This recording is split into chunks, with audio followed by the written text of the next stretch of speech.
Assalamualaikum warahmatullahi wabarakatuh.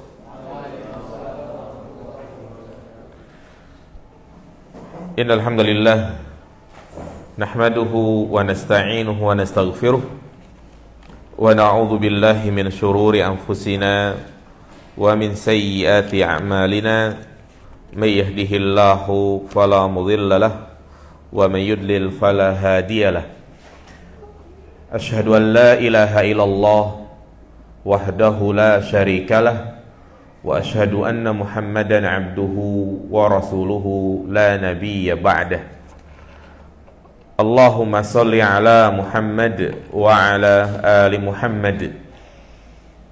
Amma ba'du, ayyuhal ikhwah rahimani wa rahimakumullah.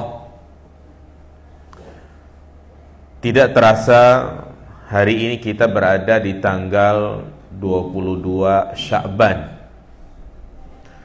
Berarti mengingatkan kita semua, kita akan kedatangan tamu yang sangat agung, tamu yang kehadirannya selalu dinanti-nantikan oleh orang-orang yang beriman, yaitu Syahrul Ramadan, bulan Ramadan,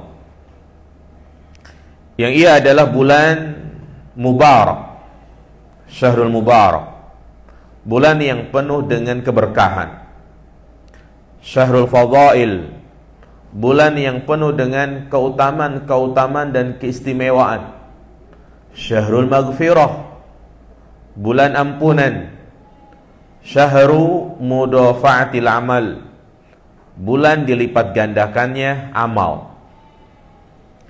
Jadi subhanallah jamaah sekalian, suatu kenikmatan yang teramat besar ketika Allah takdirkan kita untuk mendapati bulan suci Ramadan. Maka sebagai seorang muslim, mendengar datangnya bulan suci Ramadan, dia harus bahagia, bergembira. Kenapa? Karena ketika seorang hamba diberikan kesempatan untuk beribadah dan dia pun mampu mengerjakan ibadah tersebut, maka ini sebagai bukti bahwasanya Allah cinta kepadanya.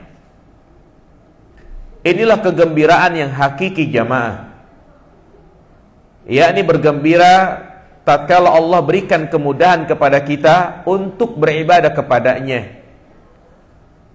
Contoh misalnya, kita diberikan kesempatan untuk menghadiri majelis ilmu dengan dibuatnya jadwal khusus, yaitu setiap hari Rabu ba'da asar ada kajian, dan itu pun di-share di grup. Ini adalah kesempatan, ya, kesempatan untuk beribadah, kesempatan untuk meraih amal kebaikan. Dan kita mampu untuk menghadiri kajian tersebut, maka ini sebagai bukti bahwasanya Allah cinta kepada kita. Makanya mereka yang hadir di majelis ilmu, apa kata Nabi? Man yuridillahu bihi khairan yufaqihu fid din. Barang siapa yang Allah kehendaki kebaikan kepadanya, maka Allah akan memberikan pemahaman yang mendalam tentang agama Islam ini. Jadi kegembiraan itu bukan hanya mendapati kesempatan, ya, tetapi dia juga mampu mengerjakan ibadah yang Allah berikan kesempatan kepada kita. Nah, demikian pula berbicara berkaitan dengan Ramadan. Ia adalah bulan yang sangat mulia. Di antara nasihat para ulama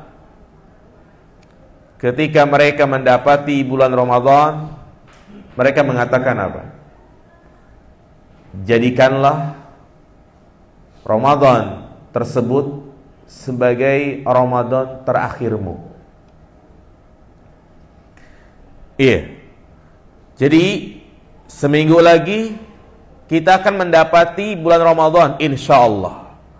Maka jadikan itu adalah Ramadan terakhir kita. Karena bukan menjadi jaminan bagi kita semua untuk bisa mendapati Ramadan tahun depan. Enggak ada jaminan.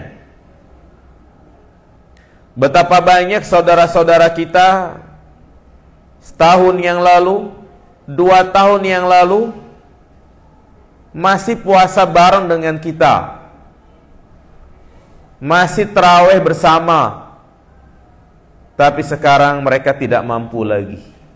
Entah mungkin karena sakit atau dipanggil duluan oleh Allah Subhanahu wa taala. Itulah kematian yang kita nggak tahu kapan datangnya. Allah Subhanahu wa taala mengatakan, "Wa ma tadri nafsum madza taksibu goda, wa ma tadri nafsum bi ayyi ardin tamut." Tidak ada seorang pun yang mengetahui di bumi mana ia akan meninggal. Kita nggak tahu jamaah. Yang namanya kematian kan datang itu ya tanpa diketahui. Kadang ada orang yang meninggal secara tiba-tiba. Di zaman sekarang ini ya yaksur mautul fajah. Jadi banyak orang yang meninggal dalam keadaan mendadak. Sebenarnya kita jangan takut yang namanya kematian. Tetapi yang terpenting bagi kita semua adalah bagaimana ketika kita meninggal, kondisi kita itu sedang apa jemaah? Ya. Jadi ini nasihat yang sangat penting agar kita memaksimalkan ibadah di dalamnya. Jangankan Ramadan jemaah, yang itu terjadi setahun sekali. Salat yang kita dapati setiap waktu, ya kan? Sehari semalam kita mendapati waktu salat berapa kali? 5 kali. Apa pesan Nabi? Sholli sholatan muwaddi'. Kerjakanlah salat seakan-akan itu adalah salat terakhirmu. Kenapa? Kita harus menghadirkan perasaan ini jamaah. Dengan kita menghadirkan perasaan bahwasanya itu adalah Ramadan terakhir kita, salat terakhir kita, maka kita akan berusaha secara maksimal untuk meningkatkan kualitas ibadah kita. Kita akan memperhatikan rukun-rukun, kewajiban-kewajiban. Kita berharap agar ibadah yang kita lakukan terakhir itu betul-betul diterima oleh Allah Subhanahu wa taala. Iya. Jadi inilah salah satu keadaan di mana sensitivitas ibadah seseorang itu akan meningkat. Jadi orang itu akan memaksimalkan ibadah dalam 2 keadaan jamaah. Yang pertama, ketika dia melakukan ibadah pertama kali. Yang kedua, ketika dia menjadikan itu adalah ibadah yang terakhir. Jadi dalam 2 kondisi inilah seseorang akan berusaha untuk memaksimalkan ibadah kepada Allah. Ibadah yang pertama kali, lihat, orang-orang yang pertama kali menginjakkan kakinya di Masjidil Haram, yang selama itu mungkin dia melihat Ka'bah hanya dari telepon atau mungkin HP, televisi. Setelah sekian lama dia menabung, kemudian Allah takdirkan dia untuk bisa berangkat melaksanakan ibadah umrah maupun haji. Subhanallah, bagaimana coba dia berada di Masjidil Haram? Semangat ibadahnya luar biasa. Terharu dia, menangis. Dan itu sering saya dapati ketika kita membimbing umrah gitu ya. Kadang ada jamaah nggak mau pulang ke hotel. Iya, kenapa? Karena dia udah betah banget di Masjidil Haram. Iya, kadang kita telepon, "Pak, nggak balik ke hotel, sarapan." Cukup minum air zam-zam juga kenyang Pak Ustadz. Saking apa dia? Ya saking semangatnya dalam beribadah. Tawaf 7 putaran, kurang, tambah lagi terus seperti itu. Semangat ibadahnya luar biasa. Kenapa? Karena itu pertama kali dia kerjakan. Berbeda halnya orang yang sudah lama tinggal di sana. Antum perhatiin penjaga-penjaga toko, ketika dikumandangkan azan, toko tutup, terus mereka masuk ke Masjidil Haram atau gelar sejadah depan tokonya. Depan toko ya. Bahkan mereka jarang sekali tawaf umroh. Kenapa? Ya karena begitulah. Dia merasa, ntar juga ada lagi. Ntar juga bisa gitu ya. Nah itu dia. Jadi berusaha untuk menumbuhkan sensitivitas dalam ibadah. Dan yang kedua, kalau dia menjadikan itu adalah ibadah yang terakhir. Kita umroh, biasanya program di Mekah itu 3 hari. Kalau kita berada di hari yang terakhir, ayo kita tawaf. Besok kita udah pulang. Tuh kan? Nah demikian pula Ramadan jamaah sekalian. Kalau yang kita rasakan, ntar juga tahun depan bisa lagi. Baru kemarin Ramadan, sekarang udah datang lagi ya kan. Jadi seakan-akan sesuatu yang berulang. Maka dia tidak akan berusaha untuk meningkatkan kualitas ibadahnya. Ya, lebih parah lagi adalah mereka yang dengan kedatangan bulan Ramadan yang ada di pikirannya itu bukan untuk semangat puasa, membaca Al-Quran, sholat tarawih, tapi apa? Yang dia ingat akhir Ramadannya dapat apa? THR. Iya, cuti, libur panjang lumayan. Nah ini subhanallah jamaah sekalian. Justru perasaan seperti itu yang kita harus nomor 2-kan. Ramadan ini terjadi setahun sekali jamaah. Kesempatan untuk ibadah yang namanya malam Lailatul Qadar itu terjadi kapan dalam setahun jamaah? Setahun sekali ya kan? Setahun sekali. Subhanallah. Ya. Makanya Rasulullah mengatakan apa? Khud sihataka idza amsayta fala tantadiris sobah wa idza asbahta fala tantadiril masa wa khud min sihatika ya qabla saqamik wa hayatika qabla mautik. Apabila engkau berada di sore hari, maka jangan nunggu besok pagi. Jika engkau berada di pagi hari, maka jangan nunggu sore hari. Manfaatkanlah masa sehatmu sebelum datang kau sakit. Manfaatkanlah hidupmu sebelum datang kematianmu jemaah. Subhanallah. Jadi namanya ibadah itu jangan tunda-tunda. Kapanpun dan dimanapun ada kesempatan untuk beribadah, maksimalkan. Ya, at-takhir lahul afat. Yang namanya mengakhirkan kebanyakan itu nggak jadi. Kita punya duit, bantuan, udah kita kasih semampu kita, mungkin 200, 100 itu kan. Jangan bulan depan aja sedekahnya. Yang ada justru kadang banyak kebutuhan yang harus kita keluarkan. Ya, teringat pesan Abdullah bin Umar. Beliau mengatakan apa?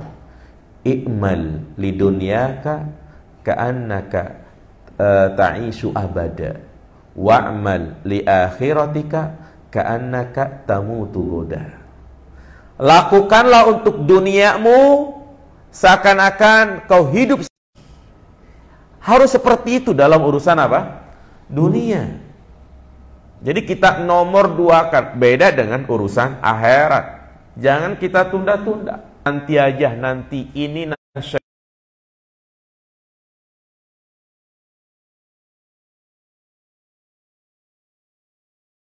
Taswif yaitu nanti saja. Cek orang Sunda apa? Engke baik. Iya, nanti aja. Saya masih ingat betul ya. Ada salah satu DKM masjid ya. Dan dia akrab sama saya. Dia selalu mengundang saya untuk khutbah Jumat, kajian itu ya. Dia punya pekerjaan sebagai pilot. Kalau habis khutbah, habis kajian, ngobrol lah. Cerita dia, Pak Ustadz, alhamdulillah saya 6 bulan lagi mau pensiun. Dan cita-cita saya sudah bikin masjid di Jogja. Dan juga saya udah bikin rumah di sana. Saya pengen fokus ibadah. Sekarang mungkin aduh berat, Ustadz. Dikit-dikit dipanggil, dikit-dikit jadwal terbang, kadang libur, ya di rumah capek. Iya. Makanya ya saya rencana nih kalau udah pensiun udah pengen fokus ibadah. Subhanallah. Berapa tahun lagi pensiun? 6 bulan lagi. Nah, untuk menghabiskan masa tugasnya yang terakhir, dia pun dikirim untuk menjadi pilot di Saudi, ngantar jamaah Indonesia. Jadi karena jamaah Indonesia banyak ya kan, dia yang bawa. Dia pilot Garuda. Iya. Nah, stay di sana sekitar 3 bulan. 3 bulan. Iya, qadarullah jamaah sekalian. Saya dapat kabar, telepon di WA gitu ya. Mohon doanya Pak Ustadz. Ya, Bapak udah meninggal. Kecelakaan.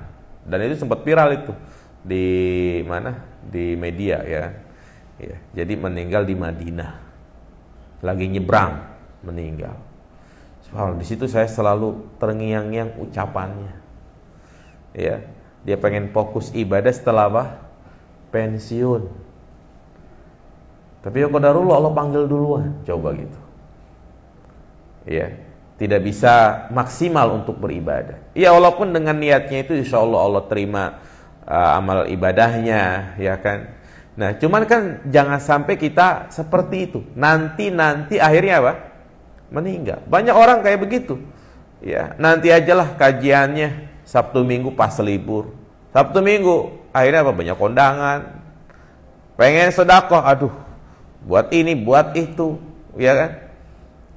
Iya, ada orang nanti aja tahun depan semangat ibadahnya, baru puasa, baru ini. Ternyata stroke lah ya kan. Orang-orang yang pengen ibadah, semangat ibadah pensiun, ternyata kenapa jemaah?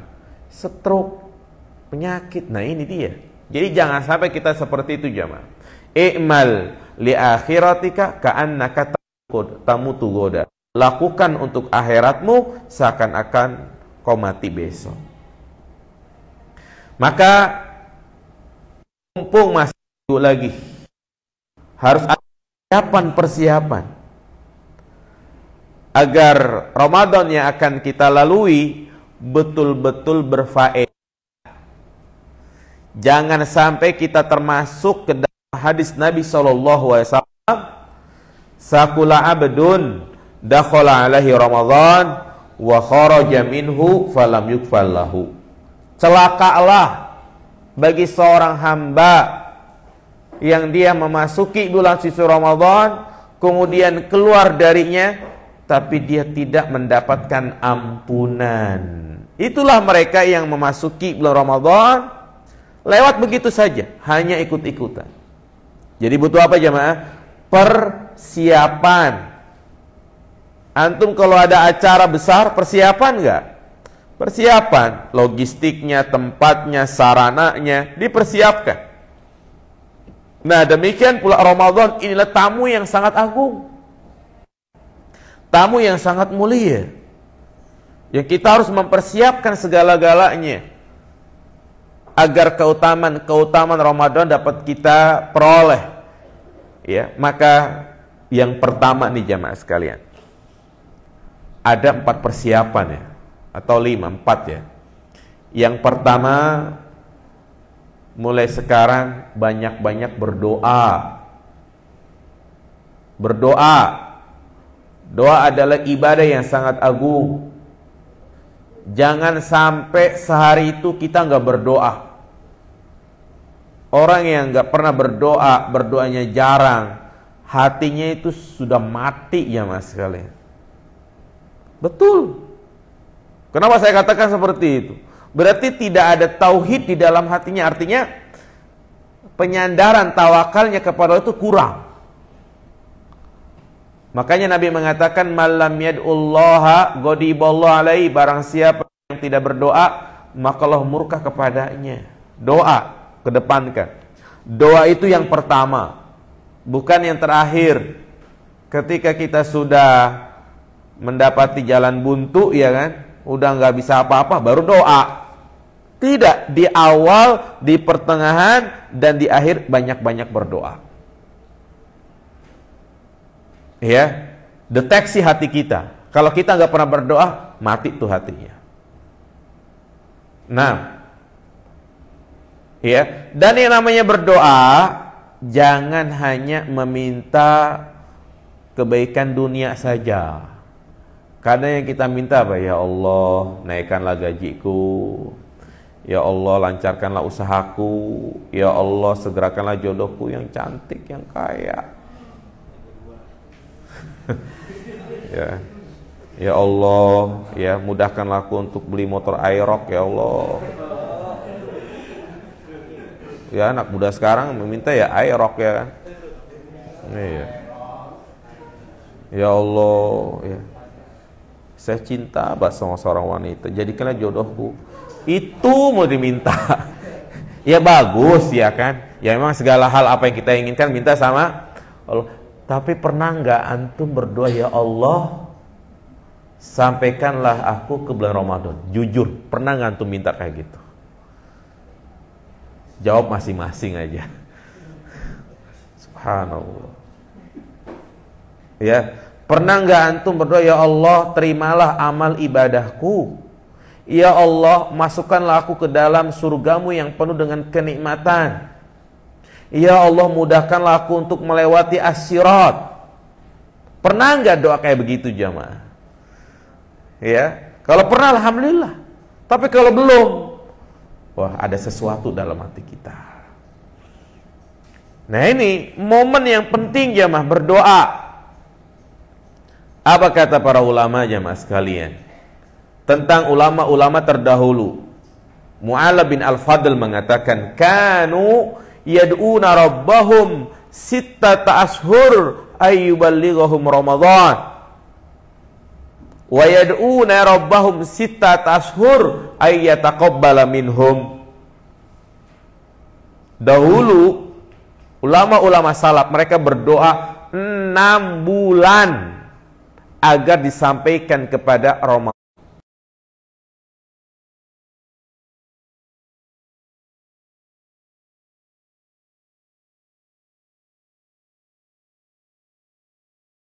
Ini kadang mungkin kita nggak ada yang tahu nih Ramadan seminggu lagi. Sya'ban tanggal berapa? Nggak ada yang tahu. Yang diingat tanggal Masehi tanggal 15 Maret. Iya. Karena tanggal Masehi selalu diingat ya, Mak. Karena kalau udah ingat tanggal 20 ke atas sudah gajian yang diingat ya kan. Nah, jadi subhanallah 6 bulan mereka berdoa. Kita bagaimana jemaah? Gimana kita dengan mereka? Ya. Dan minta 3 hal berkaitan dengan Ramadan. Yang pertama, minta sama Allah agar diberikan kesehatan dan umur panjang nih seminggu lagi. Minta agar diberikan kesehatan dan umur panjang agar bisa mendapati Ramadan. Yang kedua, minta juga sama Allah agar diberikan kekuatan, kemampuan, pertolongan untuk bisa memaksimalkan ibadah di dalamnya. Minta agar bisa puasa, salat tarawih full sampai selesai. Minta sama Allah agar dimudahkan untuk membaca Al-Quran. Minta sama Allah agar bisa melakukan i'tikaf. Subhanallah. Dan yang ketiga, kita minta agar ibadah-ibadah yang kita lakukan itu diterima.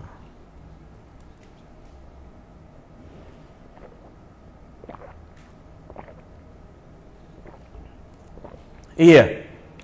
Jadi kita minta agar diberikan kekuatan. Kenapa jamaah sekalian? Betapa banyak orang-orang yang mendapati kesempatan mendapati Ramadan dalam keadaan sehat walafiat, tapi dia nggak bisa puasa jamaah, nggak bisa sholat tarawih. Kenapa? Karena tidak ada pertolongan dari Allah Subhanahu wa taala. Makanya di dalam Al-Fatihah Allah gabungkan antara ibadah dan memohon pertolongan. Gimana ayatnya? Iyyaka na'budu wa iyyaka nasta'in. Hanya kepadamulah kami beribadah dan hanya kepadamulah kami memohon pertolongan. Lihat di sini. Allah gandengkan ya kan antara ibadah dan memohon pertolongan. Kenapa? Karena asal ibadah itu berat, tanpa adanya pertolongan dari Allah seorang hamba tidak akan mampu. Muazin mengumandangkan kalimat hayya 'alas shalah. Apa yang kita baca? La haula wala quwata illa billah. Tidak ada daya, tidak ada upaya, tidak ada kekuatan kecuali milik Allah. Makanya minta kepada Allah jamaah kekuatan. Betapa banyak orang yang subhanallah dia setiap hari pulang pergi Jakarta Tangerang, mampu dia kejebak macet dia nikmatin ya kan, yang kerjanya di Sunter itu kan, apalagi sekarang mau Ramadan bisa 2 jam 3 jam jemaah, belum lagi pulangnya, pulang dari kantor jam 4 sampai rumah jam 7, bisa dia melakukan perjalanan dan lama ya. Tapi untuk melangkahkan kakinya ke masjid, padahal antara masjid dan rumahnya cuma sekitar 20-30 meter, tapi nggak pernah nongol batang hidungnya. Kenapa jemaah? Nggak ada hidayah. Ya, banyak seperti itu. Mungkin ada di antara kita kayak begitu jemaah, ya kan? Kalau udah masuk kantor tepat waktu, 7:30 teng masuk gitu ya. Azan, nanti aja sholatnya. Masih 1 jam lagi. Jangan seperti itu. Jadi, ya jangan sampai kenikmatan-kenikmatan dunia yang Allah berikan kepada kita itu menjadi bencana. Ya. Jadi harus seimbang ya antara dunia dan apa? Akhirat. Kalau ada waktunya azan ya sudah, kita sholat. Penuhi panggilan Allah Subhanahu wa ta'ala. Ya, ada rezeki ya banyak-banyak apa? Sedekah. Ada waktu luang kita baca Al-Qur'an. Ya. Jadi Ramadan kita ini semua merasakan semua. Tapi itu kadang yang bisa memaksimalkan ibadah sedikit. Salat tarawih. Coba aja nanti kita. Ya, kalau kita tidak peduli dengan sholat tarawih, ini khawatir kita termasuk orang-orang yang tadi, orang-orang yang merugi, tidak memaksimalkan ibadah. Ya. Nggak apa-apa misalnya, aduh kalau udah pulang udah capek, ya udah kalau bisa ngadain tarawih di sini gitu kan, tarawih berjamaah, nanti habis tarawih baru apa? Baru pulang. Karena kalau misalnya kadang pulang habis buka puasa, aduh sampai rumah udah capek ya. Jadi emang kadang butuh komunitas ya, butuh pergaulan ya, agar bisa saling mengingatkan. Kalau Ramadan tahun-tahun lalu kita sering gak terawih, udahlah kita lupakan sekarang, tingkatkan lagi. Jangan sampai bolong jamaah terawih. Walaupun itu sunnah, tapi keutamanya luar biasa. Ya, jadi butuh kekuatan.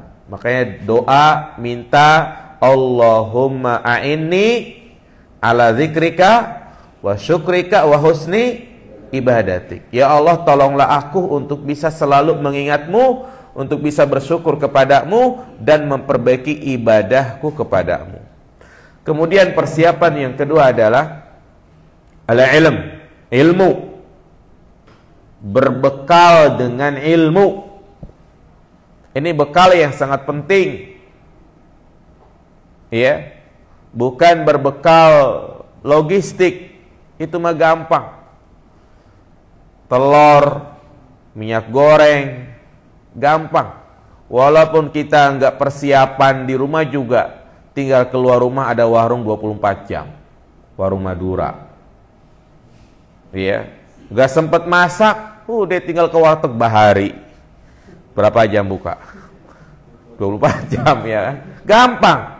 logistik. Nah, yang penting adalah ilmu jamaah sekalian. Pelajari ibadah-ibadah yang berkaitan dengan bulan suci Ramadan. Antum kan mungkin ya kerja seperti ini gitu kan. Ya tidak ada salahnya sambil kerja dengerin kajian selama tidak mengganggu, kajian tentang puasa seperti apa, syarat-syaratnya, rukun-rukunnya, panduan ibadah Ramadan, agar ibadah yang kita kerjakan itu di atas petunjuk Nabi Shallallahu Alaihi Wasallam. Iya, makanya Imam Bukhari membuat bab khusus al ilmu qabla al qauli wal amal. Ilmu terlebih dahulu sebelum berkata dan sebelum beramal. Orang yang beribadah tanpa ilmu, terutama Ramadan, maka yang terjadi banyak kesalahannya daripada kebenarannya, perbaikannya. Ya, betul jamaah sekalian. Orang yang Ramadan nih, ya, dia tanpa persiapan ilmu, kebanyakan ibadahnya itu ngasal. Contoh, kita mungkin selama ini memahami puasa itu hanya nggak makan, nggak minum. Padahal puasa itu lebih luas. Justru tujuan puasa kata Allah Ta'ala apa? La'allakum tattaqun. Nabi memberikan ancaman. Rubba sha'imin laisa lahu min siyamihi illal ju'i wal atas. Betapa banyak orang yang berpuasa tapi dia tidak mendapatkan apa-apa. Yang dia dapatkan hanya apa? Lapar dan haus saja. Ingat Nabi bilang rubba shaimin, betapa banyak, baik bagi laki-laki maupun perempuan. Bahkan disebutkan puasanya itu nanti akan dilemparkan lagi kepada dia. Kok bisa? Iya, mereka itulah yang berpuasa tanpa ilmu. Berpuasa tapi maksiat. Jadi orang yang celaka itu bukan hanya yang tidak puasa. Kalau yang tidak puasa mah kita jangan bahas. Dosa besar dia nggak puasa. Siap-siap. Yang berani nggak puasa, nanti pada hari kiamat dia akan digantung. Kepalanya ada di bawah, kakinya ada di atas. Musyaqqaqatan asdaquhum tasilu asdaquhum damma. Mulutnya dirobek, mengeluarkan darah yang begitu banyak. Ini bagi siapa ini? Yang enggak puasa. Jelas celaka.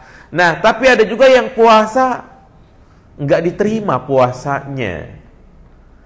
Ya, jangan kita berpikir percuma dong kalau gitu puasa. Udahlah mendingan enggak puasa aja. Salah. Enggak puasa justru dapat apa tadi? Ancaman keras. Nah, maka berpikir yang positif, kita perbaiki kita.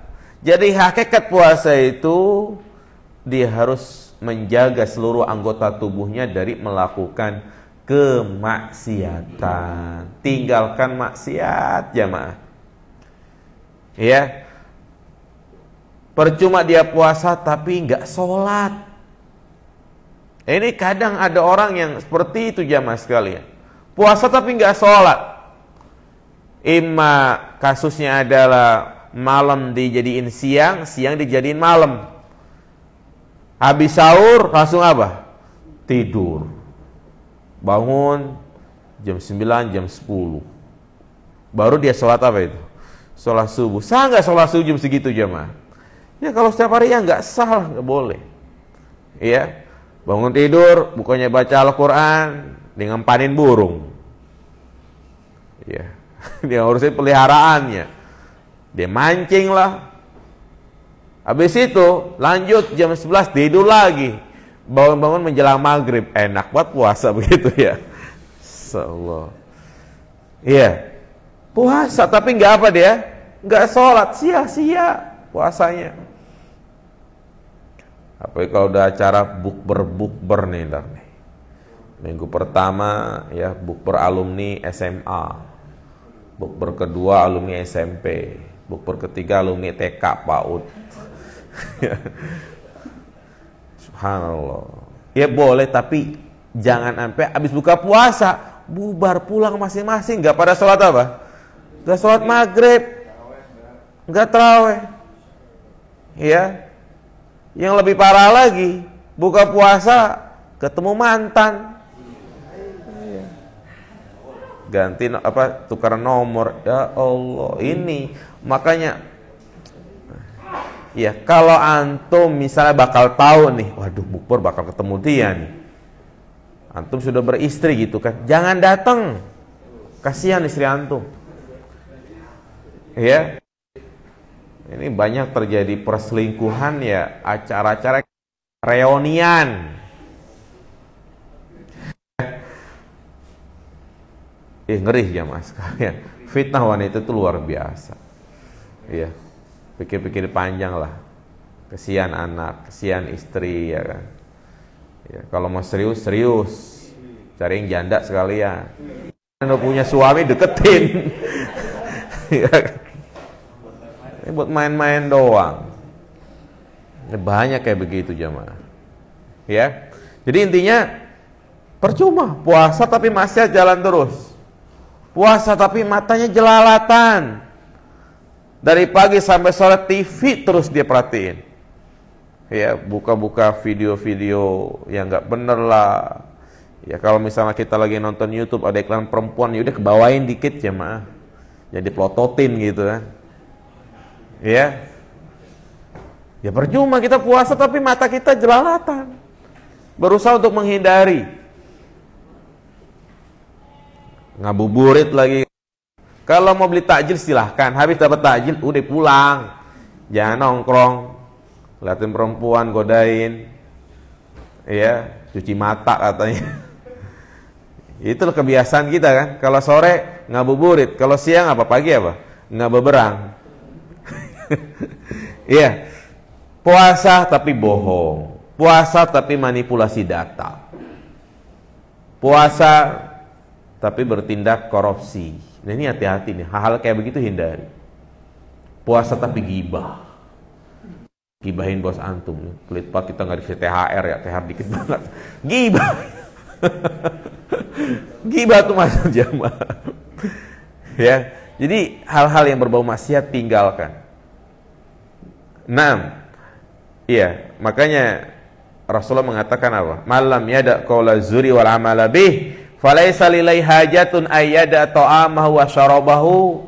Barang siapa yang berpuasa tapi dia masih melakukan tindakan-tindakan keji, berkata kotor, berkata dusta, maka Allah tidak butuh dengan puasanya.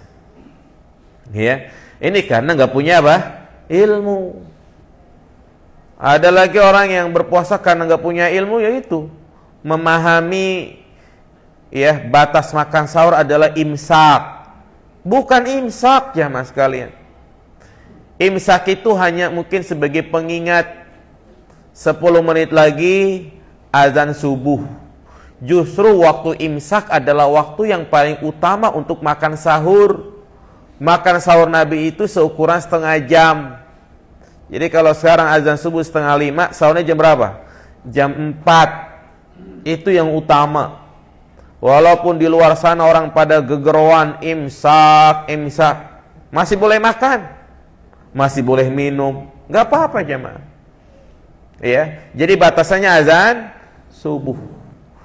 Bahkan kalau kita lagi sahur nih, mungkin terlambat, kita lagi makan tiba-tiba dengar azan, nggak apa-apa lanjutin. Nabi mengatakan idza sami'tumun nida wal inau fi yadihi fala yadau hatta yaqdi hajatahu. Apabila engkau mendengar azan sedang sahur, ya, maka lanjutkan, habiskan apa yang ada di piring. Bukan yang ada di baskom ya. Di piring. Habiskan, enggak apa-apa. Boleh. Ya. Terus habis makan minum, boleh enggak apa-apa. Tapi jangan dijadikan apa? Kebiasaan. Ya. Makanya enggak benar kadang kan kita ini ya, nyeduh kopi, nyeduh teh ditaruh di samping. Azan, Allahu Akbar, baru disebut. Jangan kan. Jadi kalau udah tahu, wah 5 menit lagi azan, udah habiskan ke masjid. Gitu. Jadi sahur itu diakhirkan. Dan walaupun lagi enak makan, tetap sahur. Ya nyeduh energen kayak, pokoknya sahur. Ya.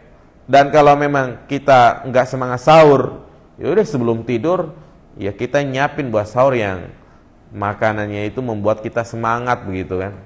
Ya, kadang kan menu makanan itu kadang habis bangun, ya Allah, lauknya cuma sayur bayam. Iya, tempe rebus. Kagak ada sambalnya. Iya, jadi sahur jemaah. Jadi bukan diawalkan. Gak benar kalau sahurnya jam 2 udah sahur. Setengah 3 udah sahur jemaah. Ya, habis kenyang ya tidur ya kan. Ya jam 10, jam 11 sudah keroncongan perut. Apalagi kalau sahur pakai Indomie, ayam bawang ya. Udah. Ya, cepat laparnya. Nah, ini contoh kekeliruan. Ya. Rubah cara beragama kita, cara ibadah kita berubah. Ya, dan juga nggak perlu niat bareng-bareng. Nawaitu shauma godin an adai fardhi syahr ramadhana hadis sanatu lillahi ta'ala. Sampai ada yang nanya tuh sama saya itu, Pak Ustadz, sah nggak niat saya? Apa emang? Saya baca niatnya begini, nawaitu shauma godin an adai fardhi syahri ramadhana atau ramadhani Pak Ustadz ya? Iya, nggak pakai gitu juga sah Bu, saya bilang. Iya, jadi niat itu cukup di dalam hati. Nah, jadi ini karena nggak punya ilmu jamaah. Demikian pula tarawih, yang dicari adalah masjid yang cepat apa? Selesainya. Ya Allah, kapan kita bisa tarawih lagi jamaah? Cari imam yang kualitas, yang bacanya bagus. Kapan lagi?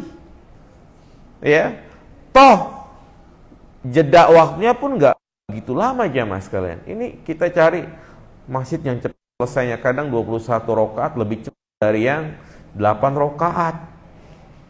Gimana ngerjainnya? Secepat kilat. Mendingan gak usah tarawih kalau gitu mah ya kan. Nabi bilang apa? Sejahat-jahatnya pencuri, sejahatnya adalah orang yang sholat itu yang tidak memperhatikan rukunnya. Orang yang beribadah tanpa ilmu, maka dia akan merasakan berat. Seperti misalnya, ya, hal-hal yang tidak membatalkan puasa, tapi dianggap itu membatalkan puasa. Ada orang yang berpuasa itu ngumpulin ludah, terus, ya kan, ngumpulin lagi, dia buang lagi. Itu dia makan tidak, ya. Puasa itu boleh kita mandi, guyur kepala, sikat gigi boleh nggak jemaah sekalian? Boleh. Pakai pasir nggak? Boleh. Dikit gitu kan, nggak apa-apa untuk menyegarkan kita. Yang penting dari odol kodomo ya. Iya, nggak apa-apa. Artinya yang kalau yang odol-odol biasa sedikit. Kalau odol kodomo kan jeruk ya. Nah, juga puasa boleh vaksin, pakai kuping, ya, nangis, batalkan puasa. Ya, nyicipin makan itu maksudnya jari kita, kemudian kita rasain, oh asin, asam, manis, lain lagi. Ya, beda satu centong kita iup, itu namanya nyobain, bukan nyicipin ya, nyobain beda. Baik, jadi emang harus tahu ilmunya kita, harus tahu ilmunya. Ya, ini modal yang kedua. Yang ketiga adalah persiapan dari sekarang. Pemahaman yang ketiga. Ya, bulan Sya'ban adalah bulan ajang untuk melatih diri kita, ya, untuk mengerjakan ibadah-ibadah agar nanti kita tidak KO jemaah. Makanya Nabi itu kalau sudah tiba bulan Sya'ban, beliau memperbanyak puasa. Tujuannya apa? Tujuannya adalah untuk pemanasan, agar nanti pas Ramadan gak KO. Para sahabat juga sudah membuat mushafnya, ya, agar terbiasa untuk membaca Al-Quran. Bahkan subhanallah, ulama dulu itu kalau sudah masuk tutup toko mereka. Sya'ban, Ramadan udah tinggal fokus ibadah. Sebaliknya kita justru Ramadan banyak orderan ya kan. Iya, jadi sebisa mungkin kalau memang bisa itikaf jemaah. Iya, jangan sampai Ramadan itu waktunya hanya untuk dunia. Tenang, habis Ramadan juga insya Allah kita dapat lagi. Rezeki itu gak kemana-mana. Ya, berapapun nominal harta yang kita miliki, itu kita tidak akan pernah puas. Ingat itu jemaah. Antum punya tabungan 10 juta, 20 juta, sama perasaannya dengan orang yang punya uang 200 juta, 300 juta. Antum yang punya tabungan 100 ribu, 200 ribu, sama perasaannya dengan orang yang punya uang 2 juta, 3 juta. Kenapa? Karena antum punya uang segitu, pasti tambah lagi. Kita punya uang 200 ribu nabung itu kan, pengen nambah lagi 500 ribu. Demikian pula antum yang punya uang misalnya 5 juta, pasti pengen nambah lagi, biar jadi berapa? 6 juta. Orang yang punya uang 200 juta, pasti pengen nambah lagi 300 juta. Orang yang punya uang 1 M, pasti pengen nambah lagi berapa M? 2 M, terus seperti itu. Iya. Ketika misalnya orderan banyak begitu kan, maka disitulah kita akan merasa, oh udah lumayan nih gitu kan, kapan lagi? Nah, padahal tidak seperti itu. Kalau Ramadan, subhanallah, berusaha untuk maksimal. Enggak harus antum ngambil cuti, ya karena bisa collab ya kan perusahaan gitu kan. Kalau cuti semua gitu ya. Ya, tapi ya berusaha untuk maksimal. Ada subhanallah warung makan itu di Cipondo itu ya. Kalau sudah Ramadan tutup, padahal kan warung makan subhanallah ya. Kalau sudah masuk Ramadan itu bisa booking berapa hari kita untuk buka puasa bersama. Atau warung makan itu Kokom tuh enggak? Pinggir danau tuh. Nanti Ramadan tutup dia. Ya, padahal yang lain-lainnya itu luar biasa, artinya lagi banyak-banyaknya. Ya, jadi memang berusaha untuk maksimal, apalagi nanti 10 hari terakhir tuh. Usahain untuk itikaf. Ya, kalau nggak bisa itikaf secara maksimal, malamnya aja. Ya, namanya itikaf ngalong ya kan. Nah, jadi pemanasan di bulan ini. Ya, kemudian yang terakhir adalah bersihkan hati kita. Ya, bersihkan jiwa kita dari perbuatan-perbuatan dosa, penyakit-penyakit hati. Kalau antum punya salah sama teman, ya segera minta maaf. Jangan sampai kita kumpul di sini tapi ternyata ada di antara kita yang nggak ngomong udah 3 hari. Kalau ketemu melengos, hati-hati jemaah. Ya, orang lain dapat ampunan, antum enggak. Karena Nabi mengatakan apa? Hamba aku itu mendapatkan ampunan di bulan Sya'ban. Ilal musyahin, kecuali yang sedang bersengketa, berselisih. Ya. Nah, jadi hendaknya kita berusaha untuk mengedepankan meminta maaf dan memaafkan. Itu intinya. Itulah 4 persiapan ya yang perlu kita lakukan sebelum datangnya bulan suci Ramadan. Yang pertama apa? Berdoa. Yang kedua, ilmu. Yang ketiga, pemanasan. Yang keempat, yang membersihkan hati dari noda-noda penyakit hati. Silakan. Barangkali Bapak Ibu, ikhwan, teman-teman, ikhwan akhwat yang mau bertanya seputar ibadah Ramadan atau yang lainnya, silakan.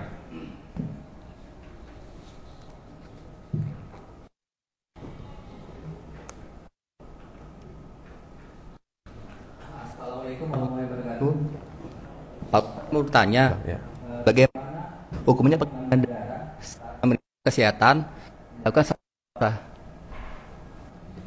pemeriksaan apa? Pengambilan darah. Pengambilan darah yang dilakukan di lab gitu ya? Ya Pak Ustadz. Pakai apa? Di mana diambilnya? Untuk kesehatan saat dilakukan saat berpuasa. Ahsan. Jadi sebenarnya pengambilan darah dari tubuh kita, yaitu sebenarnya sudah ada di zaman Nabi ya. Kalau di zaman Nabi itu istilahnya bekam ya. Iya. Ihtajaman Nabiyyu sallallahu alaihi wasallam wa huwa shaim. Nabi berbekam yang saat itu dia juga sedang berpuasa. Berarti menunjukkan kepada kita bahwasanya berbekam itu tidak membatalkan puasa. Maka ya di zaman sekarang banyak mengeluarkan darah dari tubuh, seperti misalnya ya donor darah Pak ya, donor darah, cuci darah, kemudian pengambilan darah untuk diperiksa di lab, ya, baik itu lewat jari atau lewat tangan, walaupun sedikit ataupun banyak, maka itu tidak mengapa, Pak. Tidak membatalkan puasa. Sah, boleh.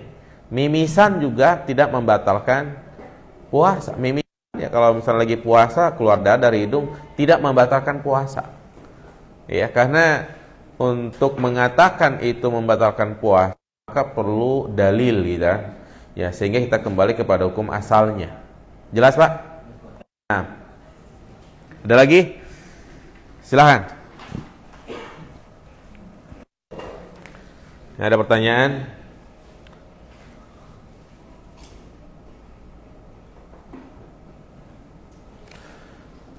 Iya. Di sini ada pertanyaan. Kalau orang tua ngasih reward anaknya yang khatam Al-Quran di bulan Ramadan, apa hukumnya? Tidak boleh. Ini sebagai bentuk hadiah penyemangat untuk anaknya sering baca Al-Quran di bulan suci. Baik, jamaah yang dirahmati Allah Subhanahu wa ta'ala, mendidik anak itu adalah tugas orang tua, dan tujuannya adalah agar anak-anak kita cinta kepada ibadah. Itu menjadi tanggung jawab kita semua, jemaah. Ya, namun tentunya kita harus tetap memperhatikan aturan-aturan di dalam Islam. Jangan sampai salah langkah. Jangan sampai menimbulkan efek buruk bagi anak kita. Kadang tujuannya baik tapi akibatnya tidak baik. Ya. Nah, tentang masalah memberikan hadiah. Maka memberikan hadiah kepada anak agar dia semangat ibadah, itu hukum asalnya boleh untuk memotivasi dia. Misalnya nak umur 5-6 tahun, di mana dia harus berusaha untuk belajar puasa, maka nggak apa-apa 15 hari pertama dia sahurnya 2 kali, sebelum subuh sama zuhur. Tapi bapaknya jangan ikut. Iya, kemudian 15 hari berikutnya, nak, kamu harus bisa. Semangat. Kalau kamu bisa sampai maghrib, sampai 15 hari, bapak beliin mobil bulan. Semangat ya. Siap, Pak. Siap.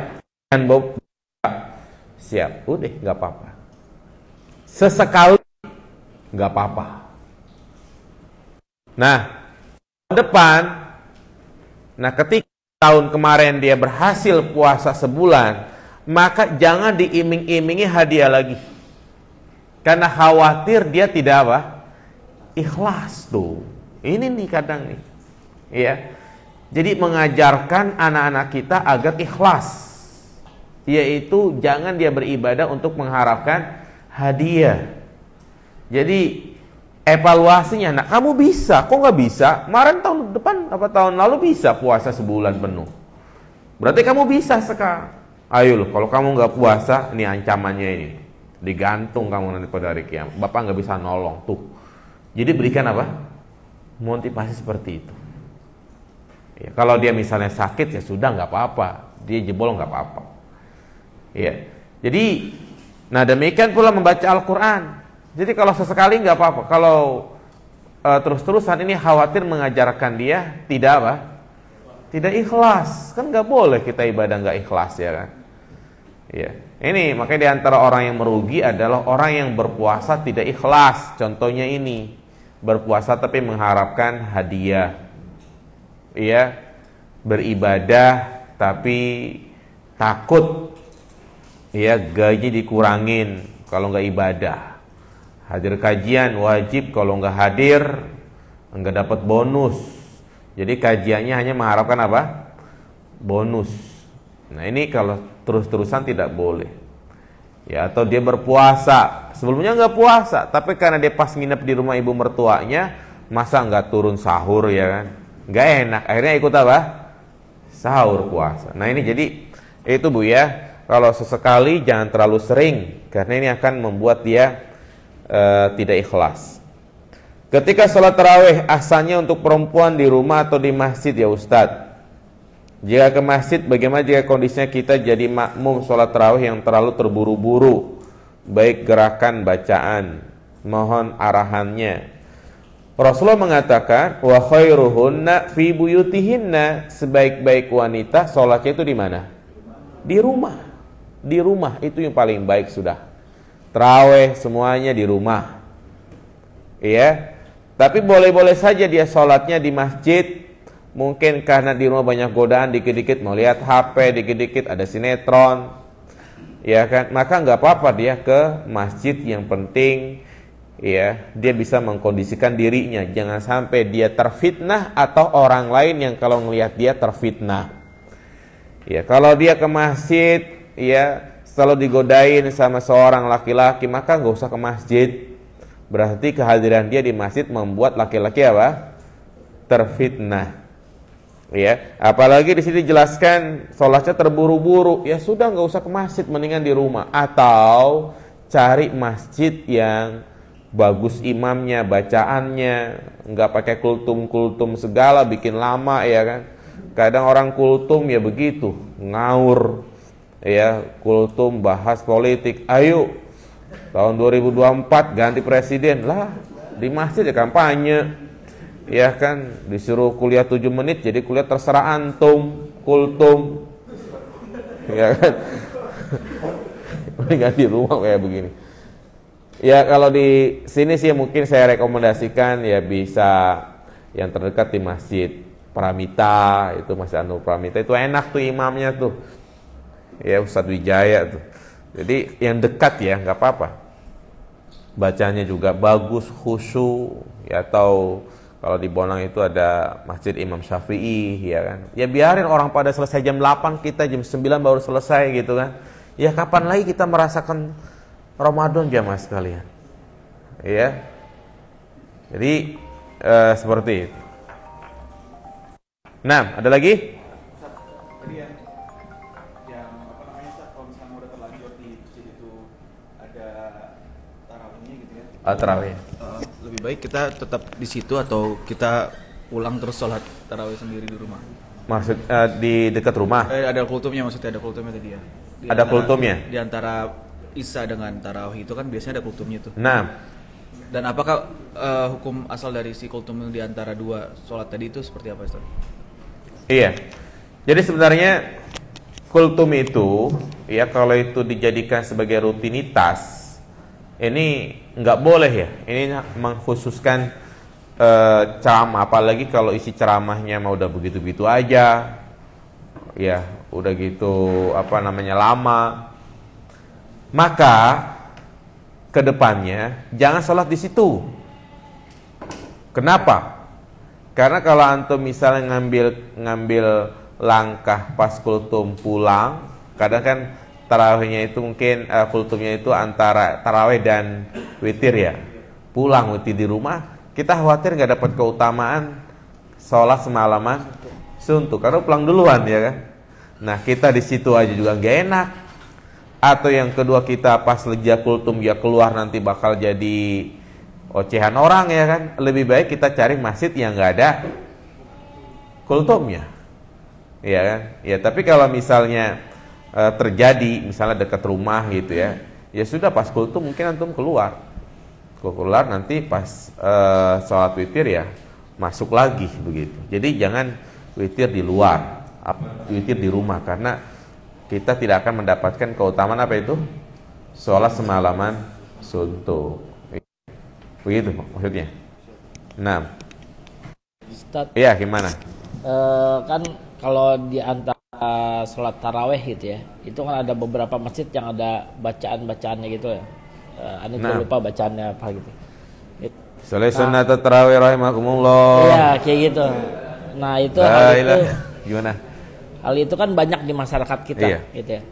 Sebenarnya apa itu ada dari Rasul atau hal itu sebenarnya hanya dibuat-buat gitu, asal-usulnya itu dari mana? Iya, itu memang yang menjadi tradisi di masyarakat kita. Alasannya cuma dua. Dia bilang, ini kan syiar. Yang kedua, kagak rame kalau nggak ada gituan. Udah. Ya kan? Nggak rame kalau nggak ada gituan kan. Jadi sebenarnya nggak perlu ada begituan ya. Itu ya tradisi baru ya, yang tidak ada di zaman Nabi.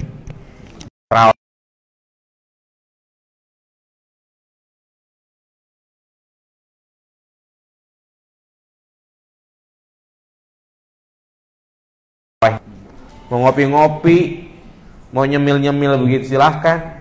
Jadi tarawih kan istirahat. Dan jedanya ya mungkin sekitar 10 menit, 5 menit ya kan. Habis, baca Quran ya. Habis itu lanjut lagi 2 rakaat lagi, kemudian tambah 2 rakaat lagi, istirahat lagi, baru kita witir. Itu tarawih. Jadi bukan dengan cepat kemudian tidak ada zikir-zikir khusus, walaupun di masyarakat kita udah luar biasa, Ustaz. Ya biarin ya, karena standar kebenaran itu ya bukan mengikuti kebanyakan ya, justru cari masjid yang nggak ada begituannya, Bilal-bilalnya ya kan. Al-Khalifatul Ula Abu Bakar Siddiq radhiyallahu an, ya kan, sallallahu alaihi wasallam, la ilaha illallah. Begitu ya, hafal saya. Gak usah ada gitu segala. Ini termasuk perkara bidah dalam agama. Makanya subhanallah, tingkatan kualitas ibadah kita Ramadan besok harus berubah. Pulang kerja jam berapa di sini? Jam 5 ya. Kalau lebih awal ya udah subhanallah udah tuh. Ya. Antum pulang sampai rumah, buka, udah langsung masjid. Cari dari sekarang informasi sholat-sholat yang enggak ya, terserah sih mau yang 11 rakaat, 12 rakaat, tapi lebih baiknya 11 rakaat karena lebih khusyuk gitu. Dan jangan sampai tidak tarawih jemaah. Walaupun itu sunnah, tapi kapan lagi kita mendapatkannya. Nah, silakan. Bismillah, assalamualaikum Ustaz. Ana mau bertanya, kan Ramadan ini prime time Ustaz ya, artinya bulan yang ditunggu-tunggu gitu. Nah, di bulan Ramadan ini yang sangat disunahkan gitu, yang sangat disunahkan amalan-amalan apa aja, terus zikir-zikir apa aja yang mungkin bisa diterapkan untuk kita di bulan Ramadan gitu, selain memperbanyak baca Quran dan tarawih itu Ustaz. Syukran jazakallah khair. Iya, Hasan. Jadi emang kan Ramadan ini ladang amal ya, ladang kita memanen.